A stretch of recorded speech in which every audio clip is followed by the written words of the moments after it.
स्वामींना सगळं माहीत असताना आपण समस्या का सांगायची आणि ते स्वतःहून मदत का करत नाही? हे प्रश्न प्रत्येक खऱ्या भक्ताच्या मनात कधी ना कधी येतात. हो, स्वामींना सर्व काही माहीत असतं. आपल्या समस्या, भावना आणि वेदना त्यांच्यापासून लपलेल्या नाहीत. पण समस्या सांगणं म्हणजे शरणागती आणि परवानगी. देवाला परवानगी हवी असते, कारण मानवाला स्वतंत्र इच्छा दिलेली आहे.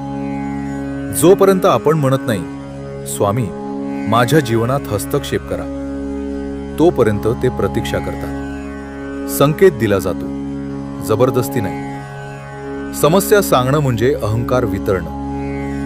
मी करू शकतो असं वाटतं तोपर्यंत स्वामी थांबतात. पण ज्या दिवशी मन म्हणतं, स्वामी मी एकट्यानं शकत नाही, त्या दिवशी कृपा सुरू होते. ते स्वतःहून मदत करतातच, पण त्यांच्या